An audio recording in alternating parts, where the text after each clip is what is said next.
fx funksiyası bütün ədəd oxumunda təyin olunmuş, əsas dövrü 7 olan tək funksiyadır. Burası xüsusi qeyd edilir. Tək funksiya. Çünki bu bizə lazımdır. F1 üçün 7 qiymət alır, F2 üçün də, yəni x-in 1 qiymətinə 7, x-in 2 qiymətinə 9 olarsa, bu ifadənin qiymətini soruşur. Əsas dövrün 7 olması məsələsini gəlin tətbiq edək də bura. Bunda belə yazıram. F 3 vurulsun 7 üstə gəlinsin 2, 23 alasın deyə, F 23 alasın deyə. Üstə gəlinsin. F 15 alasın deyə 2 vurulsun 7 üstə gəlinsin 1. Vurulsun F 4 vurulsun 7 üstə gəlinsin 2 yazıram. Fikir verirsiniz, elə ayırıram ki, dövr 7 olduğu üçün bir tərəfi 7 ilə ifadə edirəm ki, həmin dövr hissələri atırıq sonda.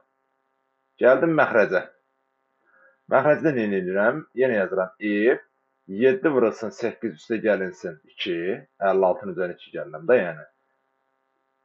Üstə gəlinsin. F bu necə yazmaq olar? Mənfi 36-nı da yazmaq olar ki, mənfi 5 vurulsun 7. Bura 6. Minus 1. Çıxılsın 1 yaza bilərəm. Çünki mənfi 36 edir də onda, düzdürmü? Mən. Həm də. İndi burada bir dənə məsələ var. İndi mən bunu belə yazıram, başqa cür də yaza bilər. Bunu istəsək, buradan bu tək funksiya olduğu üçün bu mənfini qarşıya atmaq olar. O tək olduğu hissəni ona görə deyirdim. Amma mən elə yazmadım. İndi burada nə edirəm? Əsas dövrləri atıram. Buradan bunu atıram, buradan bunu atıram, burada bunu atıram. Hər birini atıram gedir. Nə qalır yerdə? Qalır F2. Üstə gəlinsin. F1 vurulsun F2. Məxrəcdə qalır F2. Çıxılsın F1. Mənfini qarşıya etdim. Tək funksiya olduğu üçün. Əgər cüt olsaydı, mənfi qarşıya keçə bilməz. Çünki cütün xassəsində demişdik, mənfi də versək, müsbət də versək, yenə də nə qiymət almış olur? Müsbət qiymət alır. Və yaxud da işarəni dəyişmir də belə deyək. Mənfi isə də mənfi qalır, müsbətsə müsbət qalır. Vəssalam, hər ikisində də qiymətləri verir funksiyanın.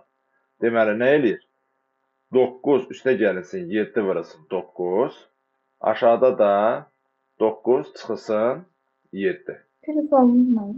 Necə? Mənfi. Hə, yox, tamam yaz. Hə, birbaşa qarşı etmişim bəli. Yuxarıda nə eləyir? 63-ün üstünə 9 gələndə 72, aşağıda da 2, o da bərabərdir 36. Deməli, doğru cavab 36 olmuş.